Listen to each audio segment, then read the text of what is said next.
Bismillahirrahmanirrahim. Assalamualaikum warahmatullahi wabarakatuh. Saya Azan Muharram, mahasiswa S2 kelas 12B. Di sini akan menjelaskan dari pertanyaan asesmen untuk mata kuliah Manajemen Pengendalian Persediaan atau Inventory Management dengan dosen Bapak Profesor Agus Pemu. Singkat saya share dulu untuk pertanyaannya. Oke. Berikut untuk pertanyaan yang sudah ada di Adlink yang sudah di-share oleh Pak Profesor. Pertama, ini studi kasus dari distributor S-Log yang merupakan distributor berbagai macam merek minyak goreng untuk area Bandung Raya. Dengan kemasan 2 liter dan permintaan setiap bulannya, data yang sudah tersedia ini data 2024 mulai dari Mei sampai dengan April 2025. Jadi data yang disediakan adalah data 12 bulan. Untuk pertanyaannya, ini melakukan peramalan atau forecasting selama 12 bulan menggunakan metode yang akan dipilih nantinya metode terbaik. Dan yang kedua, pertanyaan dari pertama ini jumlahkan hasil ramalan 12 bulan ke depan. Oke, ini saya akan mencoba untuk menjelaskan atau menjawab pertanyaan dari soal nomor 1. Saya akan langsung disclaimer, sebelumnya saya sudah membuat ini ke dalam Excel terlebih dahulu dan sudah membuat di POM aplikasinya. Jadi saya sudah prepare untuk membuat di POM aplikasi dan ini saya hanya menjelaskan dan merunning apa yang sudah saya ketik sebelumnya. Oke, ini Excelnya. Jadi saya sudah bikin chart untuk menentukan yang pantas atau metode yang akan digunakan dengan tren seperti ini. Jadi kalau saya lihat untuk datanya sendiri, ini kan sudah tersedia dari Mei sampai dengan April, 12 bulan, di mana nanti yang akan dimasukkan ke dalam aplikasi POM for Windows, ini ditambahkan dengan NIM belakang saya, yaitu 17. Jadi untuk 12 bulan tersebut, ini hasilnya 12 bulan, dan saya bikin untuk trennya seperti ini. Jadi kalau menurut yang dipelajari sebelumnya, saya akan mencoba untuk menggunakan metode yang pertama itu metode exponential smoothing, yang kedua ini linear trend, karena dari datanya tersebut atau dari tabel yang tadi sudah saya buat. Oke, langsung saja ke aplikasi POM-nya. Ini sudah saya ketik untuk data-datanya. Jadi ini saya edit menjadi sales. Terus ini saya input dari data bulan pertama sampai dengan bulan 12. Ini saya akan coba yang pertama menggunakan exponential smoothing. Ini alpanya saya gunakan untuk 0,5 terlebih dahulu untuk melihat hasilnya.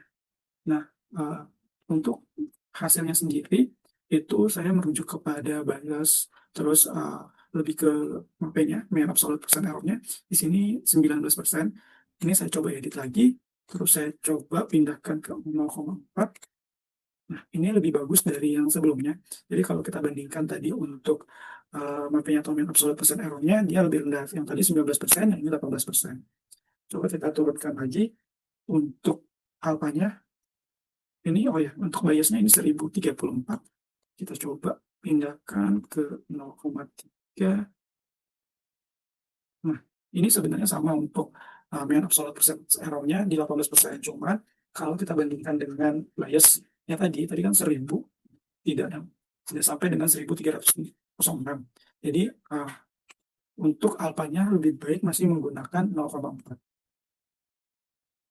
Ini untuk yang eksponensial kita coba 0,4 terlebih dahulu. Untuk detailnya sendiri seperti ini. Jadi kalau menggunakan 0,4 alpanya, dia akan biasnya 1034 dan persentase error-nya itu 18%. Oke, ini kita save dulu. Selanjutnya saya akan menggunakan trend analysis untuk membandingkan dengan exponential smoothing method. Ini saya rubah, terus saya swap lagi. Nah, jika kita lihat bahwa mean absolute percent error-nya itu 15% lebih rendah dari sebelumnya dan bias-nya pun 0. Jadi bisa dipastikan saya akan menggunakan metode ini. Ini juga sudah saya pindahkan untuk datanya sendiri ke Excel yang tadi. Jadi dengan pertanyaan nomor 1 tadi, ini saya akan menggunakan metode trend analysis atau linear trend, dikarenakan dari MAD, MSE, dan MAP-nya sendiri ini lebih kecil. Jadi bisa disimpulkan bahwa linear trend ini yang lebih baik dibandingkan dengan metode exponential smoothing yang kita gunakan alpha 0,4 tadi. Seperti itu. Untuk menjawab pertanyaan nomor 1, terus yang B-nya jumlahkan hasil ramalan 12 bulan ke depan. Oke, untuk penjumlahannya sendiri, ini saya sudah copy paste, jadi dari hasil ini saya copy paste ke dalam Excel. Ini untuk forecast selanjutnya, mulai dari bulan pertama sampai dengan bulan ke-12. Selanjutnya hasilnya untuk seluruhnya itu 98.456,99 atau bisa dibuatkan 98.457. Oke, itu untuk pertanyaan nomor 1. Yang kedua, ini soalnya demand untuk 12 bulan ke depan didasarkan pada penjumlahan hasil ramalan 12 bulan ke depan. Jadi untuk nomor 2 ini kita menggunakan angka yang tadi 98.457 untuk pembulatannya. Mungkin ke sini aja langsung. Terus distributor membeli goreng langsung dari pabrik minyak goreng dengan unit cost 201.000 ditambah 17 karena nomor induk masih selesai 17 per karton dengan order cost-nya 107.17 rupiah per order, sedangkan holding cost-nya 17.017 karton per tahun. Lead time pemesannya dari distributor ke pabrik kecap ini 9 hari, ini cukup lama untuk lead time-nya, sedangkan untuk distributor kerjanya sendiri ini 360 hari per tahun. Pertanyaan yang pertama itu dari soal nomor 2, economic order quantity-nya, kedua reorder point, ketiga order per period dalam 1 tahun, keempat the annual cost, dan kelima gambar grafik EOQ-nya. Oke, untuk soal nomor 2, ini saya juga sudah membuat di POM Windows sebelumnya. Jadi ini saya tinggal pindah modulnya tadi. Selanjutnya ini saya open untuk asesmennya, saya asesmen juga sudah saya ketik. Jadi untuk demand rate-nya tadi kan saya menggunakan demand rate ini total dari soal nomor 1 atau jawaban dari nomor 1 tadi 98.457 untuk pembulatannya. Selanjutnya untuk order cost-nya ini 107.017. Ini saya masukkan ke sini. Holding cost-nya sendiri 17.017 rupiah. Terus unit cost-nya 201.017 rupiah. Days per year-nya ini 360 hari. Karena kan untuk distributor ini kerjanya 360 hari per tahun. Lead time-nya 9 hari. Jadi untuk lead time pemesanan sendiri 9 hari. Ini langsung saya solve saja. Oke. Nah, untuk pertanyaan-pertanyaan tadi, ini saya coba jawab satu persatu. Pertanyaan pertama untuk economic order quantity-nya. Ini untuk EEQ-nya sendiri di 1112,82 atau dibulatkan menjadi 1113 untuk EEQ-nya. Selanjutnya untuk pertanyaan kedua, reorder point-nya itu di 246,1,43 atau 2.461. Kenapa ini lebih besar reorder point dibandingkan dengan order quantity-nya? Dikarenakan kalau kita lihat daily demand-nya sendiri ini 273, sedangkan lead time-nya sendiri ini 9 hari. Jadi untuk melakukan kebutuhan reorder point itu dia akan lebih besar. Bisa diasumsikan kalau misalnya kita butuh barang tersebut seharinya 273,49, maka bisa dikali dengan 9, maka akan menghasilkan reorder point-nya. Sedangkan untuk optimal order-nya sendiri, itu memang dia akan lebih kecil dibandingkan reorder point-nya. Dikarenakan lead time-nya bisa jelas sangat signifikan tinggi di sini. Terus untuk poin C, order per period dalam 1 tahun. Nah, di sini untuk order per period per tahun atau pesanan per tahunnya itu bisa sampai dengan 88 kali atau 88 order dalam 1 tahun. The annual cost-nya untuk cost per tahunnya sendiri totalnya ini saya sudah coba pindahkan untuk memudahkan membacanya. Jadi saya pindahkan untuk jawabannya di sini. Ini the annual cost-nya 19.810.470.000 untuk cost per tahunnya. Selanjutnya poin nomor terakhir di soal nomor 3, gambar grafik LQ-nya.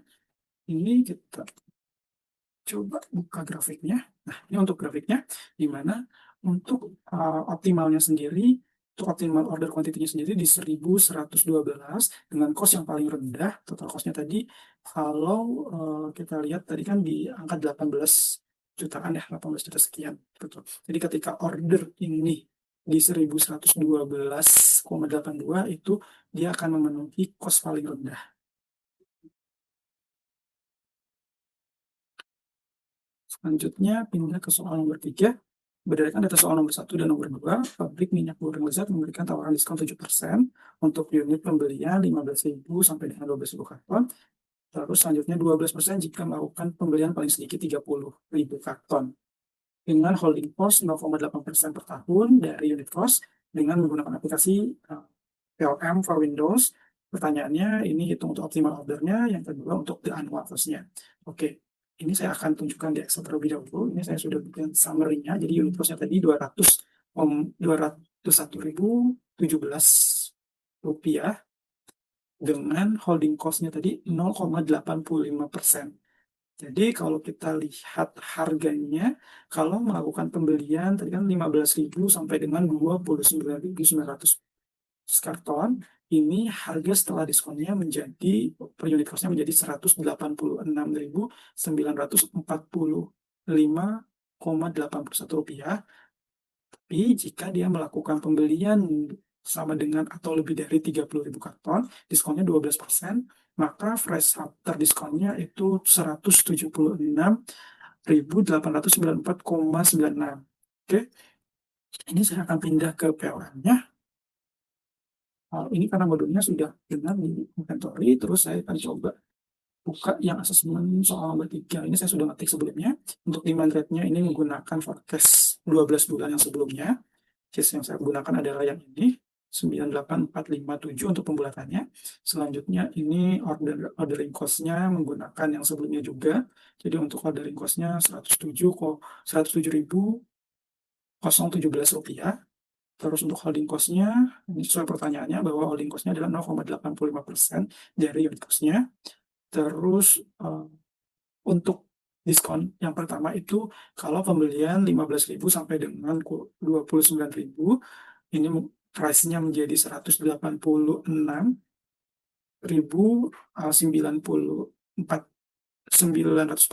rupiah. Selanjutnya untuk pembelian sama dengan 30.000 sampai dengan tidak tarif hingga, ini harganya menjadi ini harganya menjadi 176.896 rupiah. Ini saya akan pastikan lagi.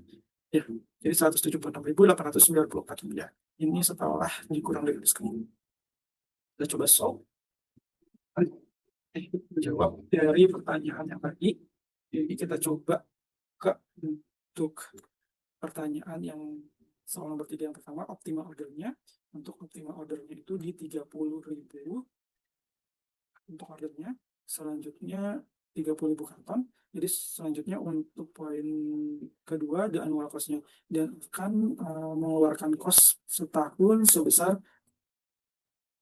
ini saya coba pindahkan ke Excel sebelum saya pada pindahkan karena sulit untuk dibaca kalau di situ. Saya coba buka Excel-nya, ini 17.439.550.000 rupiah. Ini untuk cost per tahunnya. Nah, kalau kita lihat grafiknya sendiri, untuk grafiknya ini tidak bisa muncul kalau saya coba cek karena untuk datanya terlalu besar. Jadi ini saya untuk simulasi saja. Ini saya akan edit angka price-nya dibagi 10. Jadi di sini untuk angka di belakangnya saya kurangin.